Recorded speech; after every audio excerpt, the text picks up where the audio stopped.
now. Okay, we are starting now. Okay. Alright, so ada ni satu conversation saya dengan Hunter kan di WhatsApp. Hunter bilang, memang susah bah dulu-dulu. Adik-beradik kan sudahlah ramai, 14 orang. Parents pun petani, hutang keliling pinggang sebab mau kasih sekolah saya. Sedih saya fikir. So nasib parents saya tidak jual tanah dulu-dulu, dia bilang. So itu antara cerita permulaan saya berkenalan dengan Hunter di WhatsApp. So itu membuatkan saya ingin lebih tahu lebih lanjut lah kan cerita di sebalik kekuatan Hunter dan juga apa yang sebenarnya yang menjadi pendorong untuk dia melakukan perniagaan sosial dia di Kiaunulu. Kan? So selamat petang kepada semua. Welcome to Point of View Inspiration Series. Special pada hari ini, pada setiap Sabtu adalah Point of View Series X SSEN. Apakah SSEN ini? SSEN adalah abbreviation untuk Sabah Social Entrepreneurs Network yang baru saja ditubuhkan. Dan siri POV pada kali ini adalah siri yang ke-24 dan pada kali ini kami akan menggunakan pelbagai bahasa. Apa yang saya nak untuk mau kasih terang kan? So, the Point of View series is basically a live online talk show where we invite guests to share their knowledge, experiences, wisdom, or perspective with our audience. So let me also reiterate the purpose of the session is really to enlighten each other and also hopefully, right, along the lines of getting the light bulb moments so that perhaps we all could act upon for the betterment of ourselves and also for others. Nama saya Jacqueline Johannes, asal Kota Belud, sama dengan Hunter. Kawasan dekat-dekat saja. Saya akan mengendalikan sesi bercerita kita pada kali ini dengan soalan yang santai saja dan bersahaja.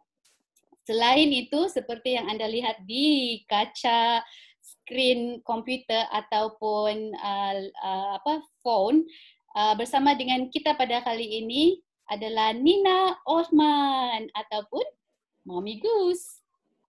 So Nina akan memberikan sedikit input berkenaan keusahawanan sosial dan Nina juga akan bertanya soalan tentang keusahawanan sosial kepada tetamu khas kita pada hari ini.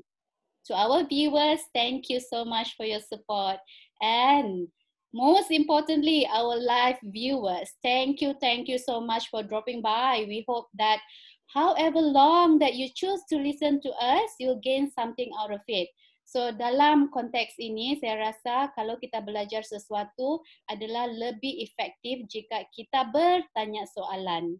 Kan? Dengan bertanya soalan, kita akan dapat jawapan supaya kita dapat sesuatu yang lebih bermakna sebab kita boleh dapatkan jawapan berdasarkan soalan yang kita tanya. Dan selain daripada itu, penonton kita juga ya, anda boleh memberi pendapat.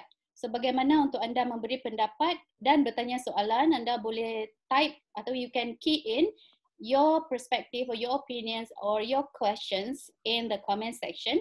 Boleh juga dilakukan semasa live ataupun nanti. Sebab live Facebook ni ataupun recording ini akan sentiasa berada di wall Facebook saya sehingga Facebook decide not to do so.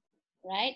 So therefore, I would like to encourage all of you to be part of the session because this session is not just about three of us, but it's all for everyone so that we all can support each other and add value to each other. So, seperti biasa, saya dengan Nina akan memperkenalkan diri terlebih dahulu. So, secara ringkas tentang diri anda. Mulakan, Nina. Okay, selamat tengah hari. Nama saya Nina Osman, berasal daripada Kuala Lumpur. Sekarang menetap di Sabah, di Kota Kinabalu. So, saya ada, alamak, susahnya betul aku nak cakap BM ni. Ya Allah. Okay, selesai. Pelan-pelan. Okay, aku pun nervous. Hunter pun nervous. Okay, keusahawanan sosial saya yang pertama telah ditubuhkan tahun 2016, hampir 4 tahun lepas, dinamakan Grow the Goose. Yang tu kami mula ajar anak-anak lah cara menabung secara bersistem, dan 60% daripada kewangan untung kami salurkan untuk menjalankan program-program percuma untuk mereka-mereka di luar bandar dan sebagainya. Itu Grow the Goose lah, pemerkasaan keuangan. Kita buat training, workshop. Yang kedua, Borneo Coco ni baru ditubuhkan bila saya pindah sini tahun 2018. So Borneo Coco ni kita bekerjasama dengan petani-petani koko. Yang first punya batch ni yang dekat Kota Belud jugalah, di Kampung Tambatuan, di mana kami membantu mereka, kami membeli balik biji-biji koko yang telah diproses untuk dijadikan produk snack lah, snack koko. Itulah dia kerja saya. Saya usahawan sosial, trainer dan juga sekarang peniaga koko. Yes, thank you. Okay, thank you Nina. Not bad. That's a very flawless BM execution from you. BM aku 7 kan bro. Okay, tentang diri saya pula, secara profesional selama 13 tahun saya bekerja di unit pembelajaran dan pembangunan ataupun learning and development di beberapa syarikat yang berstatus MSc dan juga MNC, multinational. Saya meninggalkan pekerjaan 9 to 5, bermaksud saya telah menubuhkan keusahawanan saya sendiri ataupun perniagaan saya sendiri sejak tahun 2013. Saya bermula dengan sebuah syarikat yang dinamakan Professional Advancement Resources dan sebuah akademi yang dipanggil Asia Image Development Academy. Dan sejak tahun 2013 ya, bidang tumpuan saya ataupun fokus saya adalah lebih kepada perundingan image, pertubuhan dan perkembangan pribadi ataupun personal growth and professional development. Dan 70% daripada perniagaan saya adalah dalam latihan corporate. Saya memang banyak buat public training, corporate training, dan selebihnya 30% adalah daripada one-on-one coaching dan mentoring. Okay, cukup untuk saya dengan Nina cakap banyak. Baiklah, tanpa membuang masa kan, kita berikan spotlight, kita beralih kepada tetamu kita pada hari ini, Hunter Hunting. Hai, selamat petang semua. Terlebih dahulu terima kasih kerana memberi peluang kepada saya untuk bersama-sama kamu. Sebenarnya hari ini saya sangat nervous sebab biasanya saya tidak nervous, tapi hari ini saya sangat nervous sebab ini adalah pertama kali saya akan berkongsi pengalaman hidup saya kepada orang lah. Sebab sebelum ini saya tidak rasa saya ini seorang yang memberi inspirasi kan. Tapi ada orang cakap apa yang kamu capai, apa yang kamu sudah lakukan mungkin memberi inspirasi kepada orang lain. Jadi apa salahnya kan kalau perkongsian hari ini kalau dapat memberi inspirasi kepada mungkin beberapa orang, itu saya sudah cukup berterima kasihlah, bersyukur. Jadi nama saya sebenarnya nama saya Hanti Ginsos, tapi orang panggil Hunter. Hunter. Jadi nama itu sudah melekat dalam diri saya dari kecil. Kawan-kawan, orang di kampung, keluarga memang panggil saya Hunter. Jadi sudah melekat dengan saya lah. Itulah saya punya Facebook pun saya letak Hunter Hunting. Tapi dalam Facebook saya itu memang tidak banyak yang share saya pasal personal. Macam kerja saya, apa saya punya professional job, saya memang tidak share sana. Selalu saya letak sana, apa yang saya letak sana macam saya punya aktiviti lah, macam lari, buat bisnes begitu. Jadi saya berasal dari Kota Belud, Kampung Kiau Nulu, sama daerah dengan Cik kan, Jacqueline, sama sekolah dengan dia adalah saya punya super senior pula, baru saya tahu. Jadi saya anak ke-9 daripada 14 orang adik-beradik. Ya betul, 14. Memang ramai yang terkejut bila saya kasih tahu yang kami ada 14. Betulkah? Berapa mak? Berapa bapak? Diorang tanya. Tapi memang betul. Tapi sebenarnya kami ada 18, tapi 4 yang tidak Tuhan lebih sayangkan. Jadi diorang tidak bersama kami. Jadi sebenarnya kami ada 18 dan saya punya bapa bekerja sebagai malim gunung mama saya sebagai petani. Jadi kamu bayangkanlah kan, daripada 14 orang tidak pendapatan tetap, bagaimana susahnya kami membesar dari kecil sampai sampai macam sampai sekarang lah. Walaupun saya tidak cakap saya ini sudah berjaya, memang jauh sekali dari berjaya. Tapi saya percaya saya punya perjalanan dari dulu sampai sekarang. Perjalanan itu saya anggap sendiri sebagai macam kejayaan lah. Jadi saya bekerja di Pulau Pinang. Saya bekerja sebagai saya punya background, education background, geologis and geophysics. Saya masih bekerja dengan syarikat multinasional dari United States. Saya based di Penang, tapi saya banyak membuat macam apa diorang cakap sekarang social enterprise, tapi masalah satu bukan tu saya tidak tahu dia social enterprise. Saya buat saja macam Guas Nabalu Homestay saya yang menubuhkan pada 2012. Saya ambil 7 tahun untuk mendapatkan license semata-mata untuk supaya orang di kampung diorang ada sumber pendapatan selain jadi malim gunung dengan petani lah. Lepas tu yang baru-baru saya cuba ketengahkan Mount Kinabalu Kopi. Sebab semasa saya menubuhkan itu Guas Nabalu Homestay 12 lebih kurang 8 tahun lepas, ramai yang tidak berminat. Diorang tidak nampak apa yang saya nampak. Tapi saya tidak berputus asa. Jadi apabila kami sudah mendapat macam license daripada kementerian, ramai yang macam berminat, tapi disebabkan SOP dari kementerian kita tidak dapat buatkan. Jadi saya nampak ada satu lagi peluang untuk saya memberi peluang kepada komuniti untuk macam terlibat sekali lagi. Jadi saya tubuhkan Mount Kinabalu Kopi supaya orang yang tidak berpeluang dulu ada lagi peluang sekali lagi untuk macam terlibatlah. Jadi ini panjang pula pengenalan saya kan. Itulah dari bagaimana saya menubuhkan ini Mount Kinabalu Kopi. Oh, dan satu lagi, ya saya sekarang bukan di kampung. Ini background di kawasan kampung lah, tapi saya bukan di kampung sekarang. Saya ada hostel di Kota Kinabalu, penginapan budget untuk backpackers. Jadi saya memang sekarang berada di sini. Jadi cukup kau pengenalan saya panjang. Tapi ya, terima kasih Hunter, sebab bila kita bercerita dulu kan, first time kita berkomunikasi guna WhatsApp kan, sebenarnya banyak yang cerita-cerita yang Hunter cerita pada saya tu, saya boleh letakkan di situ, sebab pada cerita-cerita yang keluar ni, pada masa itu saya pun masih membesar di Kota Belud kan. So antara yang Hunter cerita pada saya, dia bilang, kampung saya umur 15 tahun baru ada elektrik. 5 tahun lepas baru jalan kena aspal. Betul, so kalau Hunter bilang tadi, you mention about saya ni belum lagi berjaya ke apa, saya rasa to a certain stage you already successful jika dibandingkan time dulu kan. Kalau kita pikir dari segitu, saya rasa saya berjaya jugalah keluar daripada macam persekitaran yang di mana kebanyakan orang tidak mampu untuk macam keluar. Macam contohlah kemiskinan kan.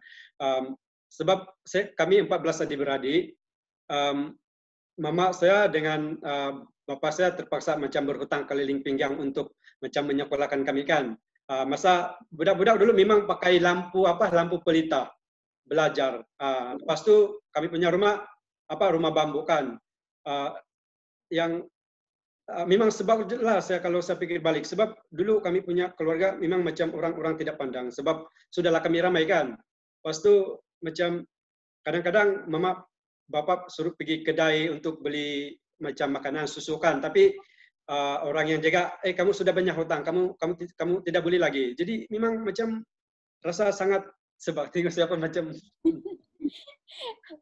tadi kan sudah cakap, Hunter kasih sedia no tisu di sebelah kau. Sorry Hunter, teruskan. Ya. Sejak. Ya. Itulah saya cakap, saya memang jarang kan bercakap pasal pengalaman, jadi memang saya rasa sangat sebab. Ya, but saya rasakan sebab itu lahir daripada hati. daripada hati dan kita boleh rasa dia punya dia punya power, the energy around it kan. Sebab saya sebenarnya daripada hari itu lagi sebelum saya sebelum saya berkenalan dengan Hunter, saya dalam pemikiran saya, siapa sebenarnya Hunter ni? Tapi bila dia bercerita tentang pengalaman hidup dia, dan itu yang membuatkan saya rasa untuk penonton kita pada hari ini kan, apa saja, mungkin anda juga pernah berada di situasi yang agak menyedihkan seperti ini buat kita sebab bila bercerita ya, tetapi don't you ever forget that there's always light at the end of the tunnel, provided that ada usaha, ada keinginan, ada ada pergerakan, action ya, untuk keluar daripada situasi tersebut. Okay, Hunter?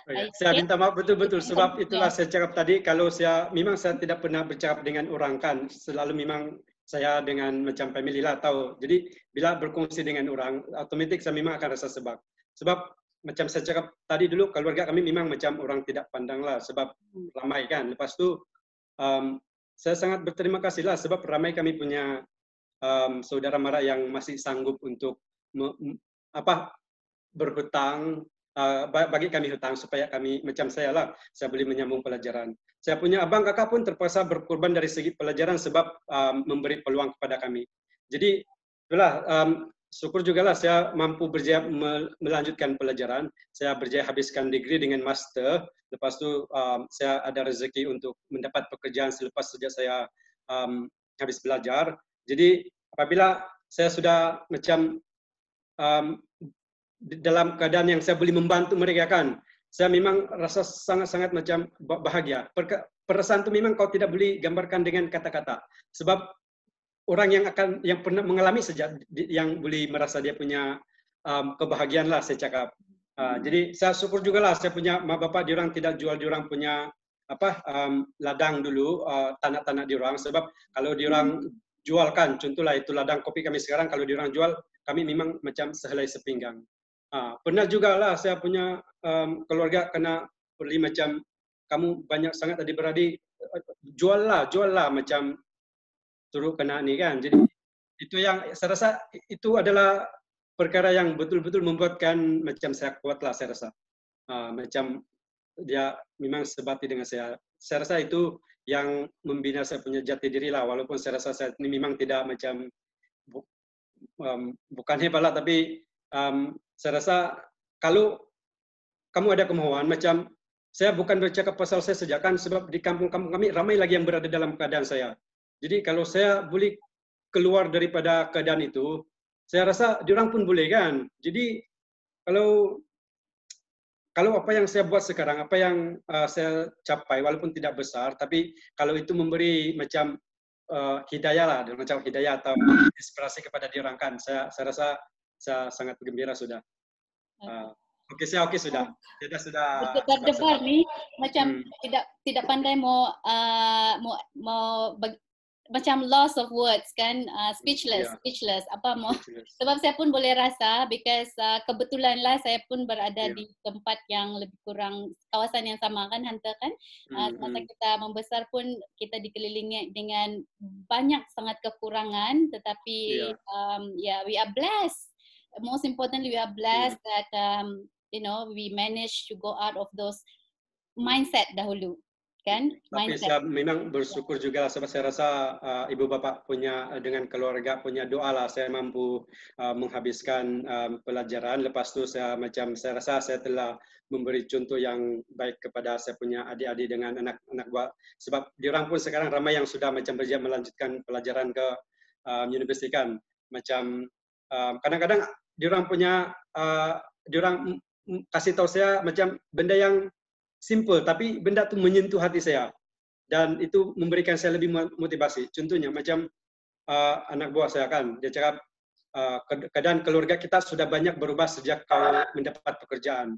Itu betul-betul menyentuh hati saya dan itu membuatkan saya macam lebih bersemangat untuk macam membantu dia orang lah. Sebab macam kalau saya pentingkan diri sendiri, saya rasa mungkin saya tidak perlu buat semua ini. Saya duduk di sana saja, kerja di sana saja 9 to 5, lepas tu Tapi apa guna dia kan? Sebab kalau kita sendiri macam sudah gembira, kau ada benda tu, tapi orang-orang yang bantu kau dulu macam masih begitu, kau tidak mampu bantu kan? Memang saya rasa apa gunanya kan? Dan saya rasa memang saya sangat bersyukurlah saya ada peluang untuk sampai ke tahap itu, dan selepas macam mendapatkan pekerjaan dulu saya ada peluang untuk pergi ke beberapa tempat di luar negara kena hantar oleh company. Jadi itu juga saya rasa telah membuka mata saya untuk boleh buat lebih banyak benda.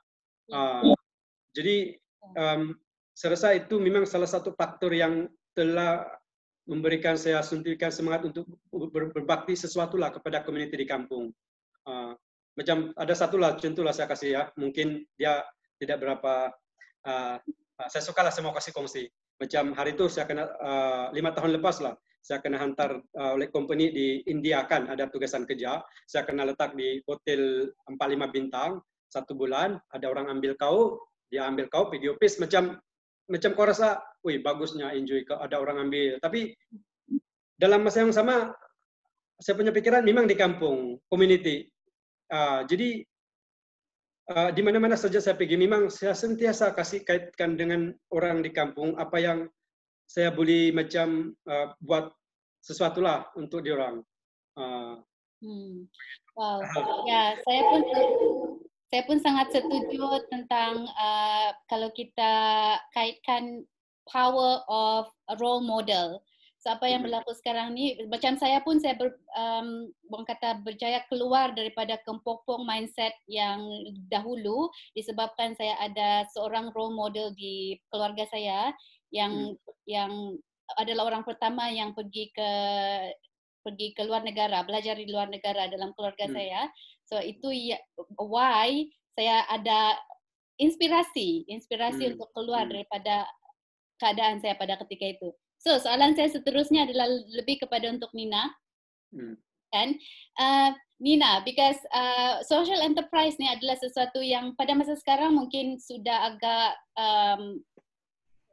ramai orang tahu, kan? Ramai orang tahu. Saya rasa sejak even our government have been looking around it as well. So, but what's important now is really about the understanding around social enterprise. Pemahaman apakah sebenarnya social enterprise ni kan? Kadang-kala tu terutamanya mungkin bagi mereka yang kurang mendapat exposure ya, kurang mendapat peluang untuk belajar tentang social enterprise ni, mereka mungkin akan kaitkan sosial ni yang sosial kah? Yang buat bisnes sosial kah? Yang pergi sosial sejak kah buat bisnes kan? So mungkin Nina boleh ceritakan ataupun give us the better understanding around what's a social enterprise. Okay. Ada sikit nota kat sini supaya saya tak tersasar. Sekejap. Social enterprise ni dia bahasa Melayu dia keusahawanan sosial lah. Dan dia bukan, social enterprise ni bukan macam Jacqueline cakap lah, bukan macam orang yang buat bisnes tapi suka bersosial, pergi klub malam ke, pergi lepak-lepak minum ke, bersosial, bukan. Dan bukan juga sebuah bisnes yang menggunakan media sosial untuk buat bisnes. Sebab sebelum ni ada juga kekeliruan tu berlaku, ramai yang tanya adakah usahawan sosial tu orang yang pakai social media nak buat bisnes dia. Tidak. So keusahawanan sosial ni dah lama dah bergurun-gurun dah sebenarnya. Cuma the term social enterprise ni mungkin kalau dekat Malaysia mungkin dalam 7-8 tahun ataupun mungkin dah 10 tahun kot ada yang pakai word ni. Tapi in a nutshell, untuk mudahkan bahasa dia adalah bila seorang usahawan menjalankan perniagaan atau operasi dan dia memikirkan tentang 3 benda. Kalau biasa punya usahawan dia biasanya memikirkan tentang keuntungan sahaja. Tapi bila kita gelar diri kita usahawan sosial, kita perlu juga memikir kebajikan yang kita jalankan untuk sesuatu penerima manfaat atau beneficiary. Dalam konteks ni untuk hunter lebih kepada orang kampung lah, rural community dan sebagainya. Ada orang dia buat social enterprise untuk membantu golongan OKU, membantu golongan orang tua, membantu golongan ni. So bergantung, membantu golongan pelarian, refugee dan sebagainya. ada juga yang membantu haiwan, ada juga yang membantu apa-apalah yang kita nak buat tu, maksudnya ada penerima manfaat dia. Bukan kita seorang yang buat untung, tapi ada sesuatu komuniti yang kita bantu. Yang ketiga yang kita nak kena masukkan adalah elemen untuk menjaga kebajikan alam sekitar. Kita jaga planet. Macam mana kita nak sustainable operations kita. Maksudnya kalau kita ni jenis, saya ambil contoh kalau kita keusahawan sosial kita adalah untuk membuat straw buluh sebab kita nak menangani masalah pencemaran plastik. Yes, benda tu bagus kan, bambu tu bagus, kita pakai bambu. Tetapi kalau kita sentiasa ambil daripada hutan, lama-lama akan habis. So kita kena tanam balik. Setiap kali kita ambil daripada hutan, kita kena tanam balik. So benda-benda ini mesti dah termasuk dalam kita punya cara kita menjalankan bisnes tu. Dan yang ketiga ni, dia kena buat untung jugalah sebab kita ni bukan charity atau NGO yang berasaskan dana dan geran atau derma sahaja. Kita boleh ambil tapi bukan kita macam bergantung kepada itu saja. So kita masih mesti menjalankan aktiviti perniagaan lah. So ada 3 benda lah, people, planet, profit. Okay. So kepada mereka, because apabila kita dengar tentang apakah sebenarnya social enterprise ni ataupun keusahawanan sosial ni, nampaknya dia lebih sangat komprehensif ya ataupun holistik. Kan? Sebab dia bukan saja mengaut keuntungan tetapi dia juga memberi semula ataupun give back to your surrounding kan. So mungkin ini akan menarik ramai sesiapa mereka yang membuat perniagaan secara komersial ataupun konvensional kan Nina. So what's your advice? Apa your suggestion to those who like to embark into social enterprise? Dalam konteks dekat Sabah ni datang berjumpa dengan kita lah. Kalau di KL mungkin boleh jumpa toko-toko social enterprise yang memang dah dekat KL atau boleh paut dengan Magic. Magic adalah salah satu agensi kerajaan yang telah membantu saya. Saya sendiri adalah alumni Magic. Kalau di Sabah ada Sabah Creative Economy and Innovation Hub. Jangan buat kerja seorang-seorang lah. Sama macam usahawan, takkan nak buat jadi usahawan seorang-seorang kan, mesti ada network dia. So dekat social enterprise pun sama. Sebab tu kita tubuhkan, bukan saya lah, saya ni orang luar tapi yang kita nak wujudkan dekat Sabah ni satu entrepreneurs network, Sabah Social Entrepreneurs Network.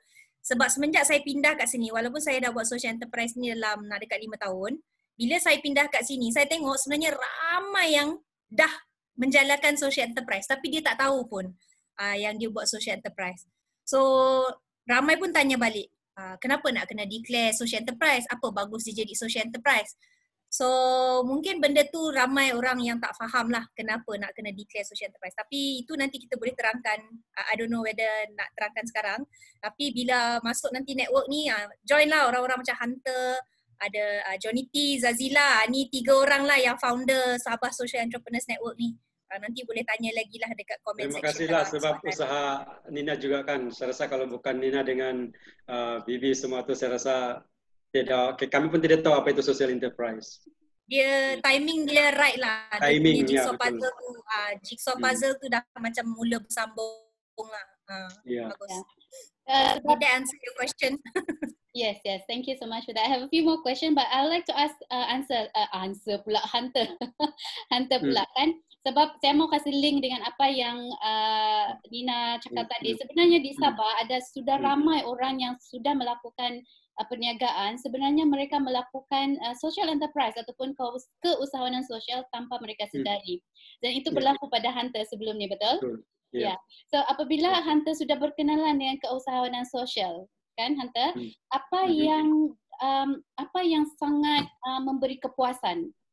What is it that makes you feel fulfilled ataupun meaningful apabila Hunter buat keusahawanan sosial ni? Okey, saya jawab dalam bahasa Melayu. Saya rasa orang faham juga ni kan. Macam saya cakap tadi, macam Nina cakap tadi, salah satu dia punya kriteria itu adalah membantu community kan. Jadi people, ya dibawa people. Jadi macam yang saya buat Mount Kinabalu kopi ini, sebab macam di kampung kami dulu memang ramai yang tanam kopi. Tapi sebabkan masalah untuk memasarkan kopi pada masa itu, kopi-kopi mereka semua ditinggalkan, dia sudah jadi hutan. Jadi kecuali saya punya bapak kopi ladang bapak saya, dia jaga sebab dulu dia suka memburu. Jadi setiap kali dia pergi memburu, dia akan jaga kopi itu walaupun hasil dia tidak dituai, terbuang. Jadi apabila saya nampak peluang macam kopi ini ada potensi, sebab kopi yang ada di tempat kami adalah kopi jenis Arabica yang susah mau ada di Malaysia. Kebanyakan kopi Arabica macam di Malaysia dia diimport dari negara luar. Macam high NKP lah, Starbucks atau macam white kopi, memang diorang akan guna biji kopi yang berkualiti saja kan. Jadi di Sabah ni ada beberapa tempat saja yang boleh tumbuh kopi begini, termasuk di kampung saya. Jadi itulah saya cuba menggalakkan orang kampung untuk menanam semula kopi ini supaya kita boleh macam membasarkan. Sebab sekarang dengan adanya social enterprise, kita boleh dapat banyak networking. Macam siapa yang kita perlu hubungi untuk contohlah kita memang kita memerlukan guidance kan. Macam kami startup, kita kadang-kadang terawang-awang, tidak tahu siapa yang perlu kami hubungi, apa yang perlu kami buat macam next kan. Jadi macam yang social enterprise di Sabah ni, saya rasa memang satu yang akan banyak membantu usahawan-usahawan sosial di Sabah. Sebab saya rasa platform ini akan menjadi satu saluran utama untuk usahawan sosial untuk memperkembangkan bisnes mereka.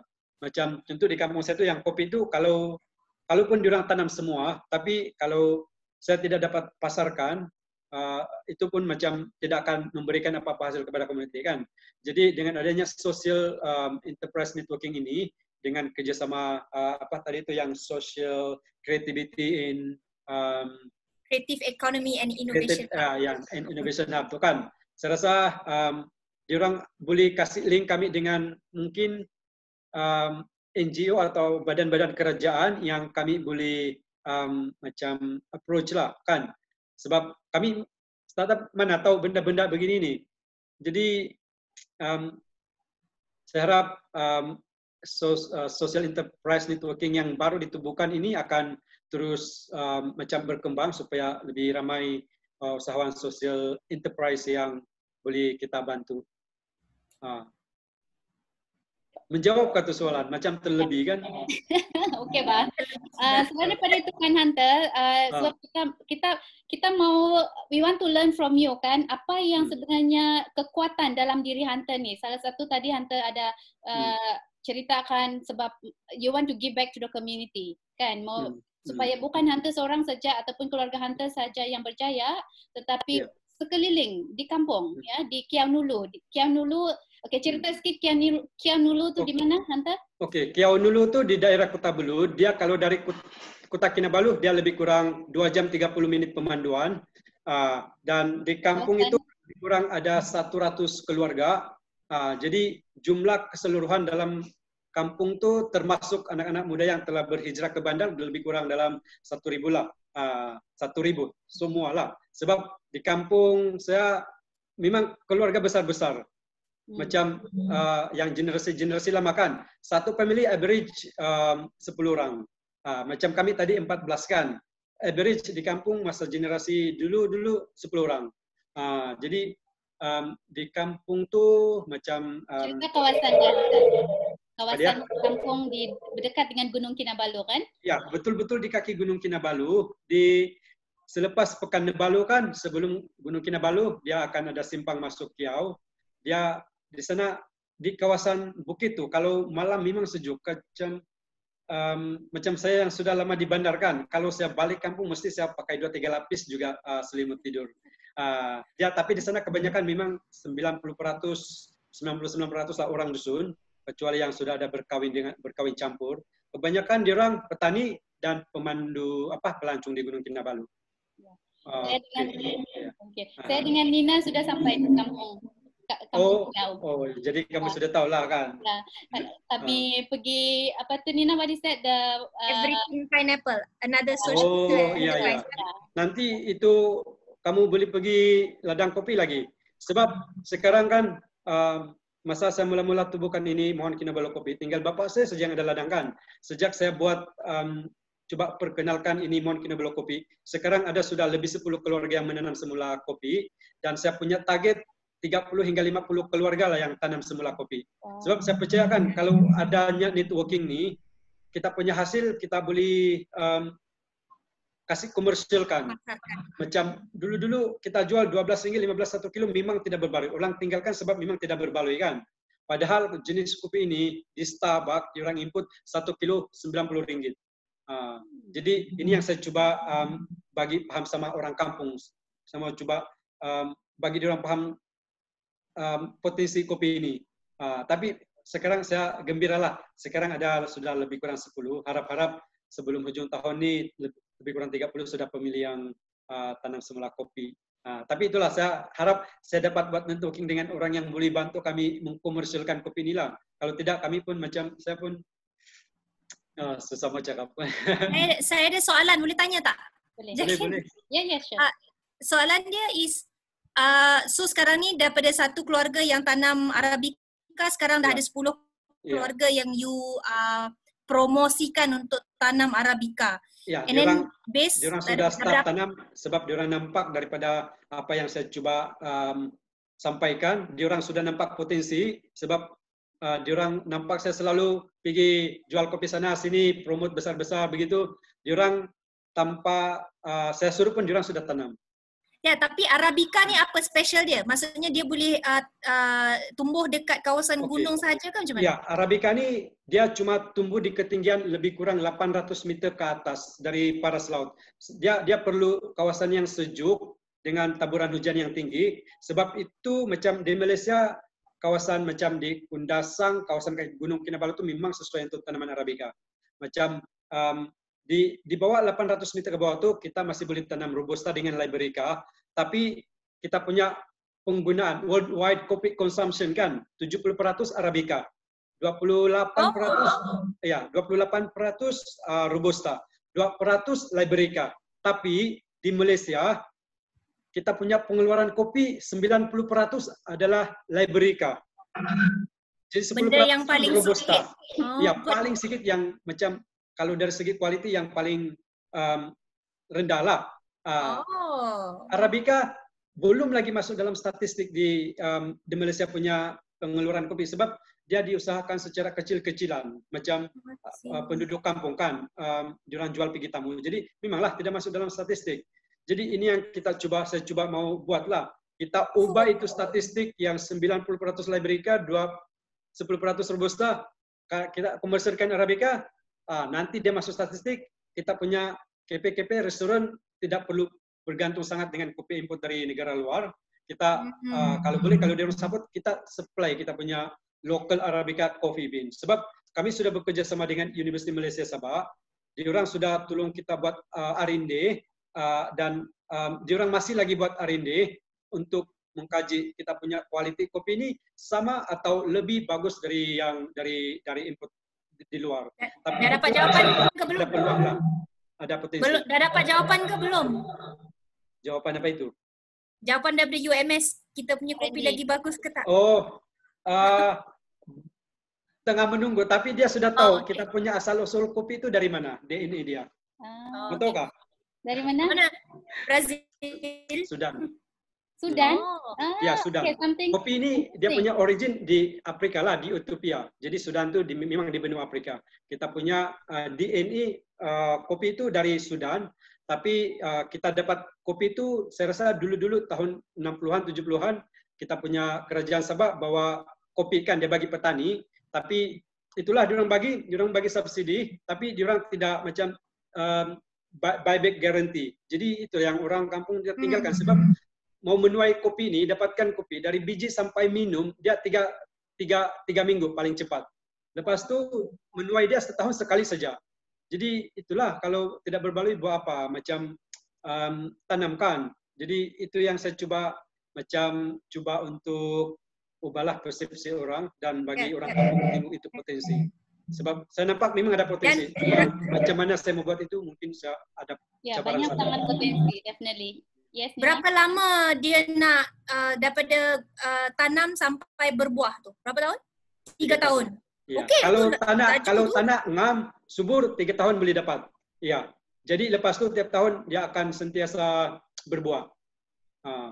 So, Wow, very ketinggian 800 meter. Okey, Chun. Macam ladang bapa saya 20 ekar, lebih 20 ekar. Belum penuh dengan kopi, kami akan coba penuhkan. Kalau ramai lagi orang kampung yang buka semula di orang punya ladang kopi, mungkin 1 tahun kita boleh dapat 5 tan, 10 tan kan. Banyaklah sudah komuniti boleh dapat pendapatan sampingan. Selain jadi petani, memandu gunung, itu kopi macam sampingan tapi berterusan, sustainable. Sorry, last question. Sorry, Jack, last question. Ya. Potensi untuk Arabica 1 kilo berapa tadi you cakap? Kalau dari ini yang saya dapat carian internet saya rasa dia agak betul lah. Yang diorang input dalam 90 ringgit sekilo minimum. Okay. Dan sekarang ni kalau orang kampung jual kalau sekarang mana-mana kalau kopi kampung yang orang jual sekilo berapa? Itu saya tidak tahu macam mana mau jawab. Sebab last kami jual dulu di Tamu kan macam 15 ringgit, 12 ringgit 1 kilo. Betul. Kan itulah diorang kasih tinggal sebab ada potensi kat situ tinggi. Okey. Ya, cuma kita tidak tahu kan. Saya pun tidak tahu. Tiada yang tahu. Itu pun kebetulan kami ramai pelancong datang sana, diorang tanya, "Oh, ini kopi kamu jual mana?" Lepas tu untuk kegunaan sendiri, untuk demo sama pelancong. Lepas tu diorang bagi pendapat, nasihat. Diorang tanya apa jenis kopi, saya pergilah mula buat research. Lepas tu saya tanya macam, saya punya kenalan-kenalan macam Tam, kamu kenalkan si Tam dari TYK, dia banyak membantu kami dia banyak memberi kami nasihat untuk usahakan kopi ini. Jadi saya sangat-sangat berterima kasih kepada Tam lah sebab dia banyak memberi kami macam support dan panduan. Right, so banyak potensi ya. So I would like to acknowledge our viewers at this point of time. Actually, we have a lot of viewers. Kita ramai viewer kita pada hari ini, mau dekat 40 orang dalam satu masa. Wah, banyak betul, ramai peminat si Hunter ni kan. Hey, peminat kamu tu bukan, dalam minat saya peminat kamu dua tu. Peminat si Hunter ni memang banyak. Ramai ya. Tapi saya juga ingin baca ya. I would like to read this question from kita punya kawan kita ni. Mungkin kawan Hunter ni. Soalan siapa tu? Untuk Nina kah saya? Untuk Hunter. Dia bilang, saya mau tanya si Hunter kalau diorang sudah menjadi main supplier untuk kafe di Sabah. So dia tanya, saya mau tanya si Hunter kalau diorang sudah menghadapi semua kafe di Sabah untuk jadi main supplier. Apa soalan dia? Soalan dia, mungkin dia tanya nih, dia mau tanya sama ada Hunter sudah jadi supplier untuk. Belum. Kita kan baru mula dari bulan 10 tahun lepas. Kita baru coba macam jual kopi ini dalam tahun lepas lebih kurang bulan 10. Jadi yang saya promote ni pun sebenarnya lebihan dari kopi yang sepatutnya kami bagi demonstrasi untuk pelancong yang datang ke kampung. Tapi sebab PKP kami tidak ada pelancong kan, jadi bekalan-bekalan itu saya cuba kasih promosikan. Jadi saya nampak pula potensi ramai orang suka ini dia punya beans kan. Jadi buat masa ini memang kami langsung tiada bekalan. Yang next kami punya bekalan ada bulan 9 sebab kami punya musim menuai. Bulan 8 atau bulan 9 baru kami mula menuai. Yang kami ada sekarang sangat tinggal sedikit. Lepas bulan 9 mungkin kami boleh supply macam banyak lah. Tapi untuk menjadi supplier kepada macam restoran atau KP di Sabah, saya kena tunggu orang kampung yang baru tanam sekarang. Saya rasa 3 tahun dari sekarang baru kita boleh macam supply kepada banyak tempat. Tapi saya sekarang coba fokus untuk kasih naik ini brand Mohon Kinabalu Kopi supaya lain kali orang Mohon Kinabalu Kopi di Sabah, orang lain kali tidak lagi minum kopi saja orang tahu di Sabah kan, lain kali orang tahu semua ini Mohon Kinabalu Kopi ada di Sabah. Jadi lain kali orang datang Sabah wajib beli ini kopi, terutama kan kalau kau pergi mendaki Gunung Kinabalu kan, sebab kita sudah kasih associate Mohon Kinabalu Kopi, wajib tuh kau beli. Kalau kau tidak beli tidak lengkap tuh kau punya pengalaman naik gunung. Betul, Basingka dulu di sana Kiawa kan, baru pergi Iya, Gunung iya. Kinabalu. Lepas naik gunung, pergi dulu santai-santai, kopi-kopi sana Kiau. Ya, so sebab saya rasa untuk penonton kita yang ingin mencuba kan kopi spesial daripada Mount Kinabalu Coffee, bolehlah pergi di cafe ya, di cafe Hunter. Ini di mana Hunter? Ini bukan KP sebenarnya. Ini saya cuma jadikan dia tempat untuk kasih edar saya punya kopi. Tapi kalau mau datang sini mau coba sampel, datang saja. Selagi stok masih ada. Di sini Masada Bed and Breakfast. Masada Bed and Breakfast, Kota Kinabalu di Bandaran Berjaya. Dia di kawasan KFC sana tuh, 2 menit dari bus station. Kalau kamu nampak itu King Park Hotel dengan 7 hotel di tengah dia. Oke, so nanti saya balik KK pun saya akan first thing first pergi sana dengan si Nina. Ya, Okay, Jun, kau kasih tahu supaya saya beli reserve stock. Oh, baik. Okey, saya sabar sudah mau cuba itu kopi kan. Okey, ada lagi soalan daripada penonton kita, daripada Jonty, kawan kita ni, dia bilang, Mr. Hunter, apa nasihat kamu untuk bakal usahawan yang masih ragu-ragu untuk berbisnes, terutama yang anak muda di pedalaman? Saya rasakan memang ini yang betul-betul saya rasa lah. Keusahawanan tu sepatutnya saya rasa kena ajar dari kecil lagi tahu. Sebab sekarang peluang untuk mendapatkan pekerjaan sangat-sangat susah. Kita ada graduan berlambakan. Macam saya sendiri, saya mempunyai kerja tetap sekarang, tapi saya tidak rasa selamat. Macam mungkin kerja ini bila-bila boleh kena tarikkan. Jadi untuk persediaan, saya rasa semua orang, terutama anak-anak muda, kalau boleh dari kecil tu serapkan itu kau punya macam keinginan untuk berbisnes. Cuba, sebab kalau kau dapat kerja di company pun, salah satu yang diorang akan tengok itu juga adalah kau punya macam kau ada sifat keusahawanan atau tidak. Jadi nasihat saya sama orang-orang yang ingin berbisnes, cuba saja, cuba dulu. Ada produk, kau cuba dulu. Kalau kau tidak cuba, kau pun tidak berlaku apa-apa. Ada orang beli atau tidak itu lain kali, itu lain cerita. Tapi yang penting itulah kau kena yakinlah dengan apa yang kau jual tu, produk tu. Sebab kalau kau tidak yakin memang, kalau kau tidak yakin, mana orang yakin mau beli kan? Macam saya jual kopi. Saya sangat yakin dengan kopi saya. Itulah yang saya pergi sana. Saya siap pergi COD lagi sebab saya yakin kopi ini. Itulah nasihat saya. Dan satu lagi kan, macam sama sekarang semua guna online, e-commerce. Saya rasa itu benda yang wajib lah diorang belajar. Digital ni, e-commerce, marketing, digital semua. Pasal teknologi lah. Itu yang kalau tidak tahu benda tu, saya rasa memang ketinggalan. Tidak boleh jalan. Saya harap diorang dengarlah ni nasihat ni. Ini betul-betul yang saya rasa ni. Alright, before I ask a question for Nina, sekejap lagi saya tanya Nina soalannya, tapi saya mau acknowledge our viewers here from Zazila. Zazila will be our next guest on Saturday next week. So Zazila kata di sini, Hunter, I really do look up to you. Dia bilang, what is your motivation to keep moving forward? Saya rasa ada si Hunter sudah cakap tadi, tapi secara ringkas lah kali kasih ulang. Secara ringkas lah kan, macam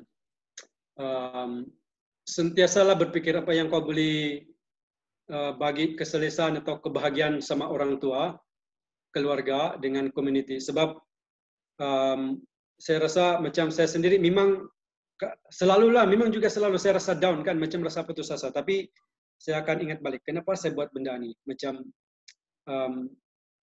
saya akan pikir baliklah. Saya akan pikir benda-benda yang macam peristiwa yang kau membahagiakan mereka, kau akan cuba rasa balik apa yang kau rasa masa itu, dan macam orang cakap, kau pikir saja kau rasa macam apa goosebump kan, begitu. Jadi saya akan sentiasa, kalau saya rasa down, saya rasa macam putus asa, saya akan pikir semula kenapa saya buat, saya akan pikir bagaimana perasaan bila dapat membahagiakan orang tua sama keluarga, sanak saudara kan, sama orang kampung lah. Ya, saya tidak mau juga diorang macam terlampau tinggi, saya tidak mau sebab nanti kena tekanan pula kan. Saya buat saja apa yang saya boleh buat, macam diorang terinspirasi atau tidak tu itu dia lagu with the flow. Ya, at the end of the day, apa tu kita mampu buat yang terbaik. Apa yang orang dapat daripada melihat kita ataupun daripada perkongsian kita tu, we don't really have control on that kan. Tetapi saya rasa dia bermula daripada situasi yang mana kita mahu secara honest, honest and willingness to share, not because of anything, but memang sebab kita ada sesuatu untuk kita kongsikan kan dengan hati. Kadang-kadang kita rasa macam itu panggilan tau, macam itu panggilan, sesuatu yang orang kita susah mau cakap sebab kau akan rasa kalau kau tak buat benda itu kau rasa macam tidak komplit tau. Jadi dan kadang-kadang orang macam diorang akan percaya sama kamu bila diorang nampak result apa yang kau buat. Ya, kau kadang-kadang kau bercakap tapi orang saya pakai sakan nanti diorang nampak hasil apa yang kau buat tu diorang akan automatic diorang macam trust atau ada confidence sama kamu. Ya, betul, sangat setuju. Okay, Nina, I have a question for you. You've been in Sabah for how long now? I think more than 1 year already, right? And you've been working intensively, if I can say, with the social enterprise community, or maybe at least around that community, right? Or rather your own social enterprise, kan? You mentioned just now, di Sabah ni memang sebenarnya ramai yang sudah memulakan social enterprise. What do you think is the way forward for them? Apa yang sepatutnya mereka, in your opinion, within your capacity or within your understanding, what should be the next thing for them?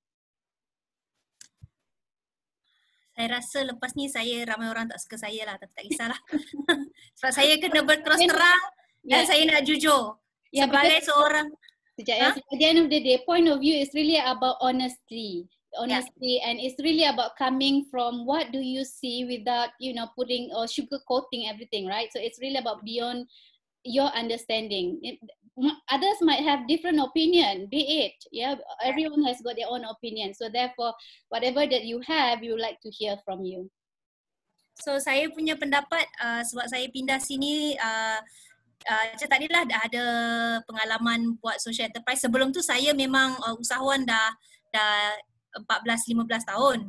Lepas tu baru saya tukar kepada usahawanan sosial. So usahawan sosial saya dah buat dalam 4 tahun dekat KL, lepas tu saya pindah sini.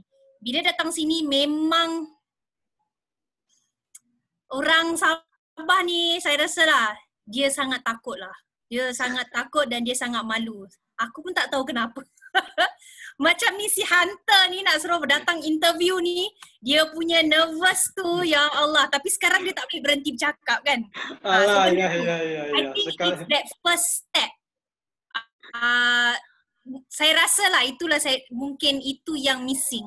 Sebab kreativiti memang tip-top. Kreativiti memang tip-top dengan dia punya hasil anyaman, hasil kraft tangan semua memang seni, no problem. Memanglah Sabah Sarawak ni memang top lah saya rasa. Especially kalau masih dekat Peninsula pun sama. Because dia punya jiwa soul tu sangat rapat kepada nature dan sebagainya. So that one is tak ada masalah. And then dia punya keinginan, dia punya passion untuk semangat untuk tolong orang kampung tu, dia punya rasa heart dia sangat besar. Heart orang kat sini memang sangat besar juga. Itu tak ada masalah juga. Cuma dia takut-takut bila dia nak charge value dia tu, dia takut sebab dia macam malu-malu, dia takut-takut ada ke orang nak beli, iya ke, boleh ke, itulah dia punya dilema dia selalu. And sangat takut yang diorang ni punya ni ada orang nak beli ke tak. I rasa itu dia punya big challenge kat sini. Malu nak bercerita, malu nak bagi tahu orang. Macam orang dah cakap cantik kan, macam dia dah buat bag cantik, orang nak beli, macam mana yang diorang mau tunggu kah? Yalah, kalau dia dah takut, order tak masuk lagi tapi dia dah takut nak produce benda tu. Dia macam takut tak boleh fulfill the order ke. A lot of things are already playing in their head before they even started. So I think orang macam Hunter ni berjaya go through the first level, which is mampus lah orang nak cakap apa, aku nak pergi jual kopi. And then now, betul lah, problem tu betul lah. Memang tak cukup kopi, nak supply dekat kafe. Orang putih kita tanya soalan tadi pun, si Dan tanya pun, memang tak cukup kopi. But that is a good thing because you dah validate idea you. Maybe the social enterprise punya idea is valid, memang boleh work, tak ada masalah. So sekarang nak jalan terus saja.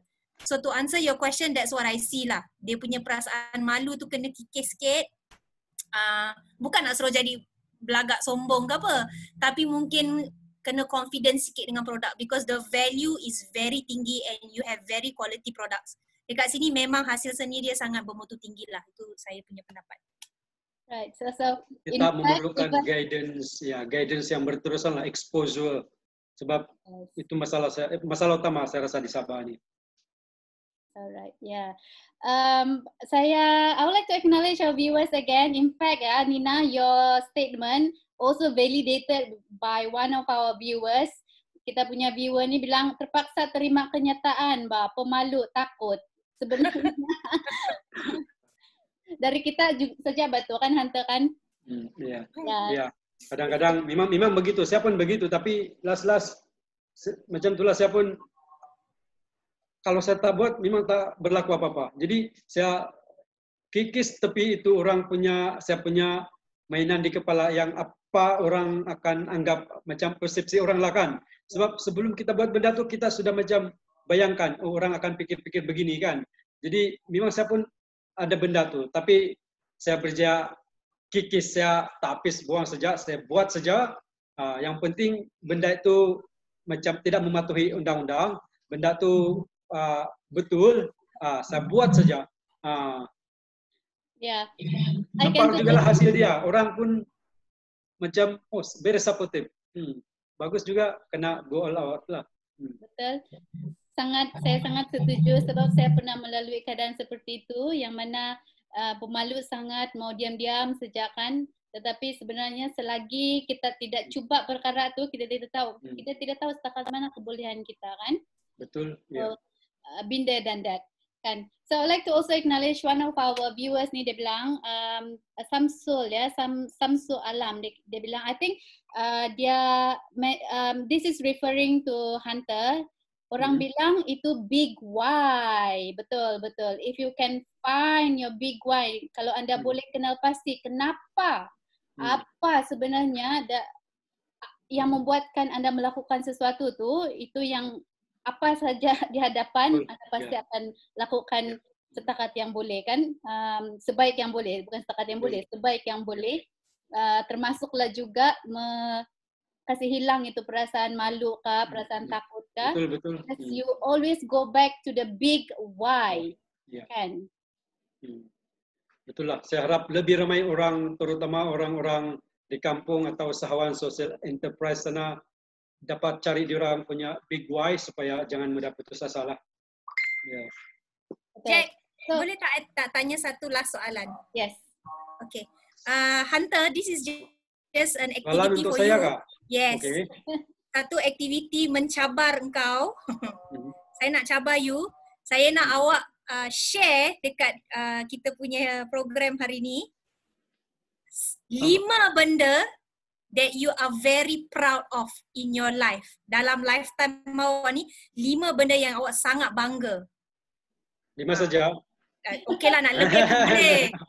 Nak lebih pun boleh, tapi yang at least benda ni you boleh bagi inspiration pada orang. Saya rasa okey, 5 atau lebih.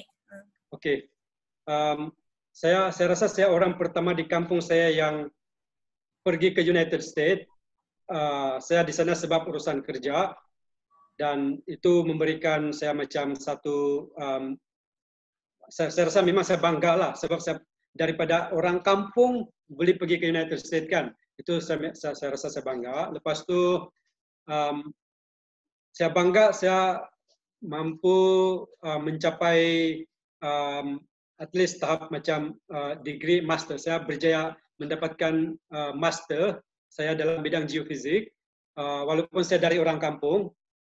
Lepas tu, okey, yang ketiga, saya bangga sebab saya menubuhkan Gua Snabalu Homestay pada umur saya 25 tahun. Sebenarnya saya menubuhkan Gua Snabalu Homestay itu sebab saya mau buat sesuatu pada hari jadi saya. Malam itu, besoknya itu hari jadi saya yang ke-25. Saya tidak pernah sambut hari jadi ya. Keluarga kami memang tidak pernah sambut hari jadi. Tapi saya tahu itu hari jadi saya lah. Itu tarik kan. Saya mau buat sesuatu yang saya boleh sampai bila-bila saya akan ingat yang saya akan mencapai 25 tahun. Sampai sekarang saya masih ingat sebab perasaan itu. Sebab Goes Noble Home Tea sekarang macam orang sudah kenal. In fact, last year kita one of the best Sabah Rural Tourism Initiative kan. Oke, itu yang ketiga. Yang keempat, saya bangga sebab saya rasa saya punya family, keluarga, saudara-saudara, saya rasa saya boleh rasa yang diorang menghargai, diorang boleh rasa yang saya memberi semula kepada diorang. Oke. Yang kelima, saya bangga sebab saya sudah capai, saya sudah pergi puncak Mount Haba, saya pergi naik gunung pakai itu apa krempon yang peralatan pakai naik gunung salji kan. Saya pergi sana macam dalam movie Vertical Limit. Oh gila, saya hampir mati sudah masa itu kan. Kat mana ni? Sorry. Mana ni? Mount Haba, China. Oh. Ya, so saya bangga sebab saya melalui pengalaman itu, walaupun saya hampir mati, tapi saya masih hidup kan. Pengalaman itu saya rasa, wah. Tambah satu lagi, kau punya berapa KM kau cakap tu? Oh itu, saya bangga juga lah. Ini saya sudah menghabiskan 100 miles, macam dia ultra run kan. Saya pertama kali dalam hidup saya berlari sampai 42 jam. 100 miles, 165 km. Gila, memang betul-betul gila. Orang cakap saya gila hari itu, saya rasa saya memang akun terus, ya saya gila. Sebab saya pun tidak tahu macam mana saya boleh kasih habis itu 100 miles kan. Dengan pakai selipar, lepas tu kena heat stroke, lepas tu lampu habis bateri, saya pakai handphone, lampu handphone untuk 10 km terakhir menghabiskan 165 km. Tapi saya habis. Jadi itu saya rasa saya bangga. Lepas tu saya rasa memang saya boleh rasalah yang kalau saya betul-betul ingin buat sesuatu, saya mau capai. Saya rasa saya ada kekuatan lah juga, tapi saya tidak tahu berapa lama saya boleh mempunyai kekuatan ini kan kalau tiada macam support dari sesiapa. Jadi saya rasa saya memang memerlukan macam, contohlah kita punya social enterprise. Mohon Kinabalu saya tidak tahu berapa sampai mana saya boleh pergi jauh kalau tiada sokongan begini kan. Dan okeylah last saya bangga juga lah sebab Jacqueline sama kamu bawa saya. Mau juga. Yeah. Okay, thank you Hunter. Okay Nina, because we are about to end the session. Tetapi kan, Nina, I would like you to explain to our viewers, kepada kawan-kawan kita di Sabah yang sudah melakukan perniagaan. Mungkin mereka ingin tahu apakah SSEN ni sebenarnya ataupun Sabah Social Entrepreneurs Network. Nina? Okay, so Sabah Social Entrepreneurs Network ni memang telah ditubuhkan secara informal. Sebab kita berjumpa dengan ada perjumpaan dengan Hunter, Zazila daripada Easy Plastic dengan Johnny T dari Sabah Bamboo Heritage. Dan mereka ni sebenarnya baru habis bootcamp. Ada attend bootcamp, lepas tu kami sama-sama telah di-connectkan oleh Puan Vivianti daripada Sabah Creative Economy and Innovation Hub. Bila kami berbincang, bila momentum sudah panas, sudah berjalan, kami cakap ramai lagi usahawan sosial dekat sini, tapi mereka ni tak tahu dia buat usahawan sosial. Dan sebab utama kita nak tubuhkan ni secara formal, sekarang ni ada WhatsApp group dan lepas ni Cik Johnny T akan nak buat website untuk listkan database. Sebab saya rasa saya bagi input, Sabah ni banyak potensi tapi tak dikenali di seluruh Malaysia. So bila berbincang mereka pun bersetuju, so diorang ni punya network sebenarnya sangat power. Dalam masa kurang daripada 24 jam berjaya buka WhatsApp page, dah ada dalam 7 WhatsApp group, dah ada dalam 70 orang. Okay, mungkin tak semua tu usahawan sosial, tapi kita ke arah untuk memastikan semua tu faham apa 3 kriteria untuk mengadakan usaha sosial, dan mungkin lepas ni kita senang nak bergerak. Lagi-lagi lepas PKP ni, ni dia tak boleh bekerja seorang. Tak boleh bekerja seorang-seorang dalam silo, tak boleh. Dan kalau dah nama pun usahawan sosial, memang kena bergerak sekali. Dan sebab kita ni tak ada, usahawan sosial ni dia tak ada competition. Kalau kau buat benda sama lagi bagus supaya problem tu habis cepat. Lepas tu kita boleh buat, kita boleh tackle problem baru kan. Macam tadi ada Puan Zazila ada cakap juga. Ada orang tanya dia, kalau dia punya plastic wood ni kan, nanti you akan interview her next kan. Orang tanya, kalau orang kopi macam mana? Dia cakap bagus lah kalau orang kopi lagi kurang pencemaran plastik kat Sabah ni. So itu adalah mindset orang keusahawanan sosial. So kalau kita tak come together, kalau kita usahawan sosial, kita nak berbuat, nak tolong komuniti, tapi kita berbicara dengan usahawan biasa, dia mungkin tak faham certain challenges that we go through. Dia akan cakap, asal kau sibuk sangat nak pergi tolong orang ni, tak payah. Kau buat duit dulu, nanti dah buat duit baru boleh tolong. Ini normal. Ini normal punya feedback. Sebab mungkin dia tak faham macam yang Hunter cakap tadi, that feeling, that calling, visi dan dream, mimpi yang kita dapat untuk nak tolong sesuatu komuniti tu. Tak semua orang dapat benda tu.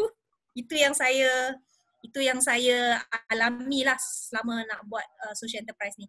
So network ni ditubuhkan untuk menggabungkan usahawan sosial di Sabah. Kita nak supaya ada ruang untuk berkolaborasi jika ada peluang tu lah untuk kita bersama-sama bernetwork. Ya. So jika ingin mengetahui lebih lanjut, anda boleh berhubung dengan cari Hunter. Pergi cari Hunter. Cari kami lah semua. Cari Jacqueline, cari Nina, cari saya. Okay. So I would like to also acknowledge, thank you so much Hunter dengan rakan-rakan dengan Nina ya. Sebab ada juga terfikir untuk bersama-sama kolaborasi dengan POV, dengan point of view kan. So Hunter, what support you need? Apa sokongan yang seterusnya yang Hunter perlukan untuk for your next plan?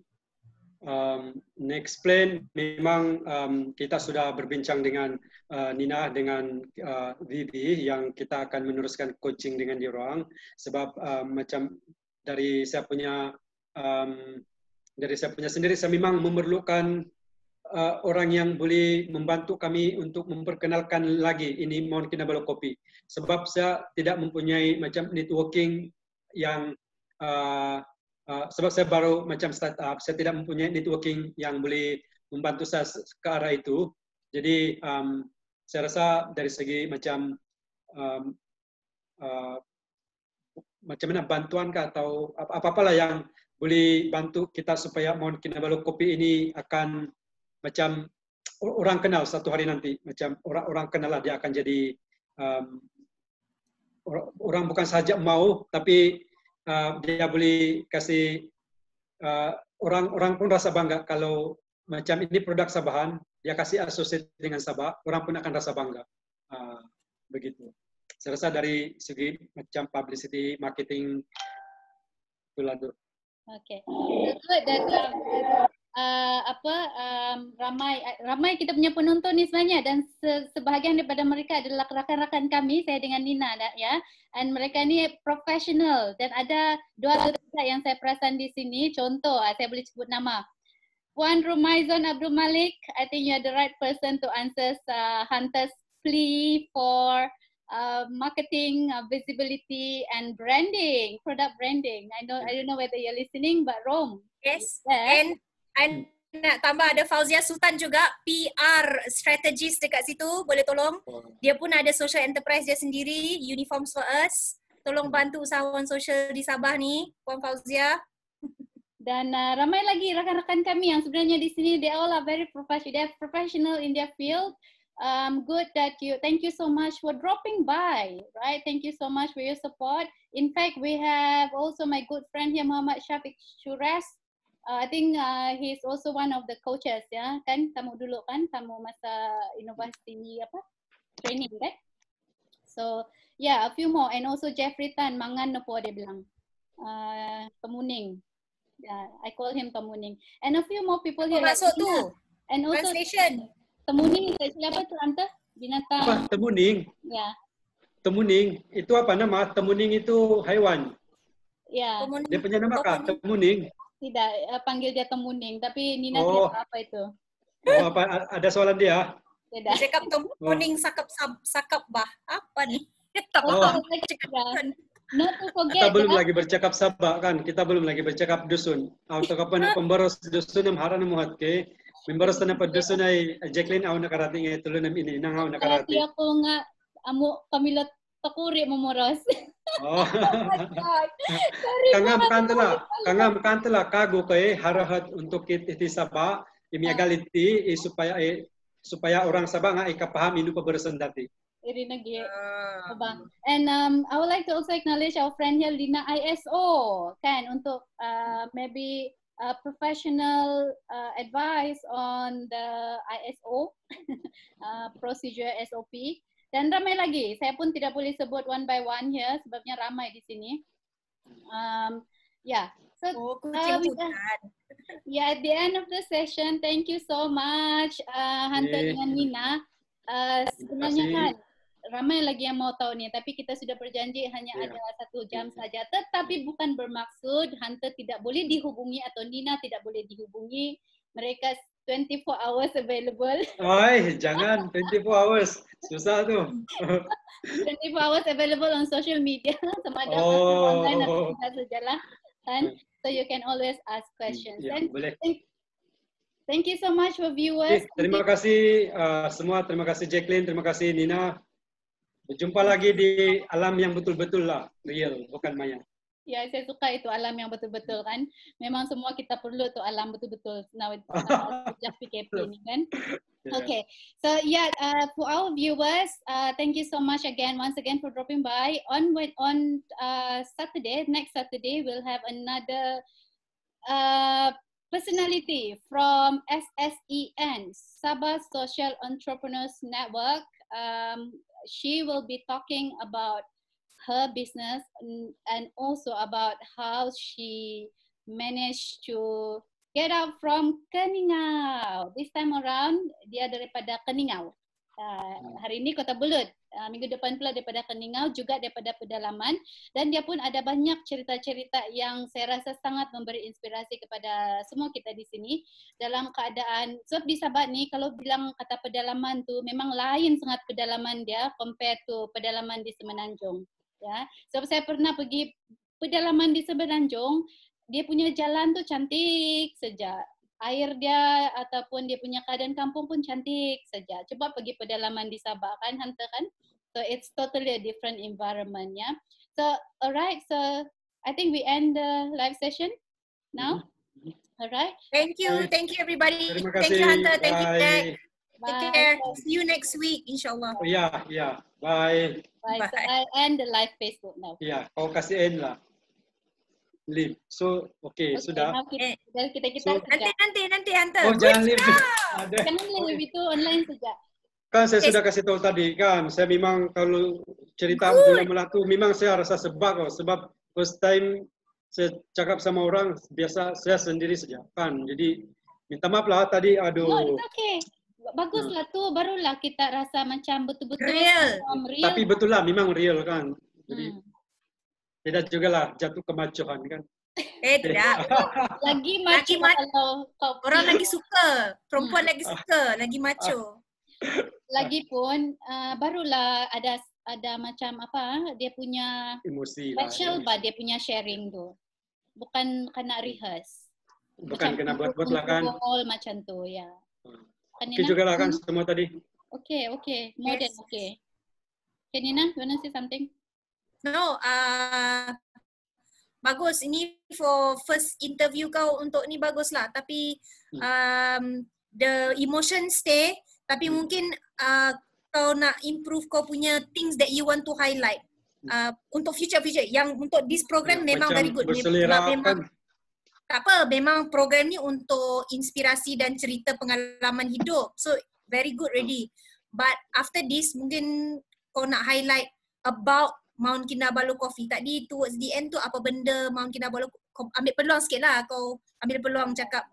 Tadi kalau si Jacqueline tak tanya, mungkin kau tak cerita pun kan? Ya, betul. Ya. Tak apalah, bagus lah. At least she ask. Mungkin nanti lepas ni ada penemu ramah yang tak tanya. Nanti kau akan terlepas peluang tu. So towards the end of your thing selalu cakap tolong support. Sebab tu aku cakap tolong ambil kopi tu cakap tolong support Mount Kinabalu Coffee, like kita punya Facebook, like kita punya Instagram, nanti boleh beli kita punya ni dekat mana, macam tu lah. For future. Terus Okay. kamu belajar call to action kan? Pitching ada call to action. Ada, dia orang punya pitching tak ada call to action, tu masalah dia. Kenapa tidak?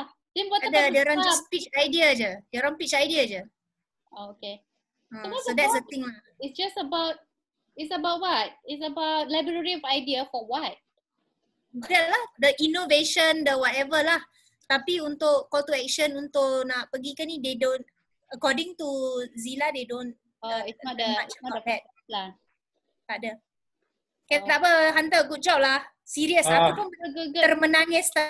Iya. Sama lah. Emosi kan. Saya kontrol sudah. So kalau saya menangis, nanti tidak tahu apa mengucapkan. Ya, saya pun betul-betul berusaha sudah itu kontrol. Tapi juga apa boleh buat lah kan. Actually, very good. Kalau sebab what we want is that kita punya program ni orang boleh rasa dia punya genuine. Yeah. Cuma itulah saya tak kisahlah orang apa cakap nanti kan, macam saya betul-betul tak kisah, sudah saya buat benda yang betul, saya go, memang sekarang saya rasa itu saya tak kisah macam saya tak mau buang masa pikir apa yang orang saya coba pikirkan apa yang orang pikir pasal saya sudah terlimpas itu. Kau buat apapun dalam life, people will always say something. Kau buat yang kau rasa paling bagus lah pun, orang akan still cakap. So, might as well don't think anything about it. Macam saya sudah jadi diri sendiri saja sudah cukup lah. Terlepas sudah. So, right, good job, Nina. So, Zazira, do you have any feedback? Jack, you have any feedback? No, good. I think it's good. We fixed. Well, we can continue like this. This format. Once in a while, we get Anja to come in for input from overseas. That's my format. Okay. Input from what? Sorry. Input from out of Malaysia punya social enterprise. You will be here. You'll be around Malaysia, and then Anja will be around international view kind of. Tapi kau punya memang special tau, Hunter. Aku nak beritahu. Social enterprise untuk buat kopi ada, coffee zone ada, coffee for good ada, apa semua. Tapi dia lebih kepada ambil kopi dan dia tolong. Tolong. Tidak tanam lah. Bosco tolong. Vivi punya tolong. Tapi Vivi punya pun dia tak highlight Arabica. Dia just cakap kopi. Ya, dari Sabah. Ya. Kopi dari Sabah. So, dia boleh jadi engkau punya ni sebab dia jual kopi dah bancuh. You jual kopi lebih kepada kopi powder, ambil kopi ground. So, you're still, kau bukan kompetitor lah. Kau boleh jadi collaborator. Tapi kalau dekat KL belum ada lagi SE Coffee belum. SE Coffee yang nak tolong farmers hardcore ada 2 ni saja. Tapi kau yang paling lagi banyak lah. Sebab kau tolong dengan farming terus. Potential kan? Potential so huge. Tak apa. Yeah, very big. Very huge. Keep on. So you want to do your personal branding for that lah. He needs to be personal branding. Apa? Keep on putting yourself on the limelight. That's all. Jangan malu. Jangan macam saya nanti ni macam cakap macam mengada-ngada pula. No. Just keep yourself on limelight. So what? When people say macam, what are you trying to do? You are showing off or what? Yeah, why not? This is my life. I'm showing off my life. Take it or leave it. That's all. That's exactly. Bukan menunjuk-nunjuk atau mengada-ngada pun. Kita cuma hidup kita punya kehidupan kan. Betul. Because at the end of the day, at the end of the day, when you go back to your house, it will not. You have nothing to do with these people. These people will just say from your outside. But these people, and not to mention your bank account, the condition of your bank account, will that help you if it's zero? No. Betul. Right? Just tidak akan menjejaskan kita punya periuk nasi kan, pendapat orang. Ini semua tidak akan menjejaskan kita punya periuk nasi. Begitulah orang cakap. Betul. So, saya faham sangat tu orang Sabah ni. That's why I'm now like too much of not Sabahan kind of point. Satu lagi kan masalah di pedalaman di kampung-kampung ni kan. Orang kan berusaha betul kasih down kau punya bisnes. Semakin kau macam naikkan, semakin dia orang cari mikro, kau punya kecil kesalahan pun dia orang akan macam coba kasih viral supaya kau akan jatuh. Itu masalah orang di kampung lah. Yeah. I think it's not only in kampung, di Sabah juga. I think that's Ya, Bumi Putra punya style lah. mentality kan yang patut diubah lah sebenarnya. Kalau kat Patut sini, dia orang support bah. memang it's the mentality. So I couldn't be bothered of looking of that. Okay. Dia tak faham konsep collaboration. So, usahawan sosial tu yang kena faham collaboration. Alright, thank you so much Hunter. Good job. Thank you so much. Jack. Happy weekend. Happy weekend. Oh ya, dah weekend ya. Lupa weekend. Bye. Bye. Bye. Dah ambil gambar tau, gambar. Oh Allah, nasib belum tertekan live. Okey. Kasih tiada kamera ni sajalah. Sudah. Okay, nanti smile. Okay. Sudah. One more. I want to capture screen. Oh. Tengoknya, command shift. Print screen. Print screen. Dah? Sudah. Sekejap. Sudah. Nanti. Lagi. Okay, posing. Okey. Lagi. Ya Allah. Okay. Okay, done. Okey. Bye-bye. Thank you. See you. Take care. Bye. Bye.